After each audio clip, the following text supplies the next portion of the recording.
नमस्ते। देखिए, गुरु सत्संग महाराज की जय। देखिए, सत्य, अगर हम भारतीय धर्म ग्रंथों में अगर सत्य की प्रेरणा दी गई है, अगर हम सत्य बोलते हैं तो हमारा जीवन मार्ग प्राथमिक और परिवार की ओर से सह देता है।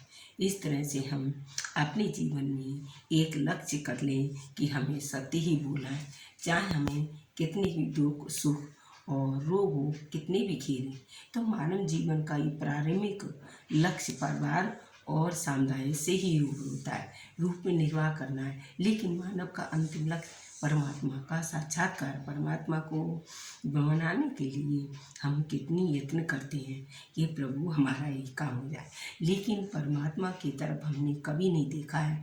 परमात्मा कितनी सृष्टि रचाता है, चलाता है, और अपने ऊपर दुख सुख रहकर भगवान भक्त के पास कितना प्रसन्न करता है। इस तरह से हम जैसे भगवान और भक्त का संबंध होता है, तो इस तरह से अपने जीवन में असत्य को छोड़कर सत्य धारण करें।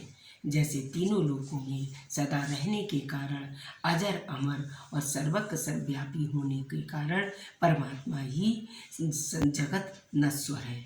सत्य को जानने के लिए साधन रूप में जो सत्य को भी बताया है, वह उपनिषद कहा गया कि सत्य तब से ही बढ़कर प्राप्त किया जा सकता है। और योग दर्शन के पांचों कर्मों द्वारा सर्वमुक्त इस तरह से हम मानते हैं, परंतु मन वाणी क्रम वचन तीनों द्वारा ही सत्य आचरण करने का स्वाभाविक महत्व है। इसलिए विनय पूर्वक यीशु से आराधना बैठाना चाहिए और सभी जीवों में अपनी चेतना समर्पित करनी चाहिए। इस तरह से हम सत्कर्मों को उदय कर्म करना, किसी के साथ शारीरिक हिंसा न करना और किसी को दुख न पहुंचाना, यही हमारा सत्य धर्म का मार्ग है। सत्य धर्म हम सत्य से बोलेंगे तो हम चार जने के सामने भी खड़े होकर सत्य बोल सकते हैं। अगर झूठ बोलेंगे तो हमारे मन में डर भय और भरा हुआ, इस तरह से हम सत्य की भाषा को हमेशा धारण करें। ईश्वर का स्मरण करके ही कोई काम करें। सत्य के ऊपर टिककर अपने शरीर को भी सत्य के राह पर चलाएं। अपनी वाणी भी सत्य तरह से बोलना चाहिए। वाणी तो हमेशा झूठ छल कपट से भरी होती है। इस तरह से भर लेते हैं कि वह झूठा है, वह छल कपट बोलता है। इस तरह से नहीं, उस समय सत्य को न बोलना ही सत्य पर आचरण करता है। इसलिए हम महाभारत के अनुसार मधुर शब्दों को जो प्रिय है वही कहा जाए, और वही समाज में सुधारने के लिए सत्य को हम सुधारें और अपने वाणी को सत्य की राह पर चलाएं।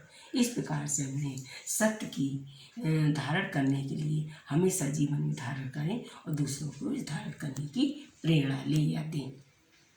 हमने आपको सत्य का अर्थ बताया और पढ़ के बताया। अगर आपने लाइक किया हो तो लाइक करें और हमारे चैनल को ज़्यादा से ज़्यादा सब्सक्राइब। बोलो सत्संग।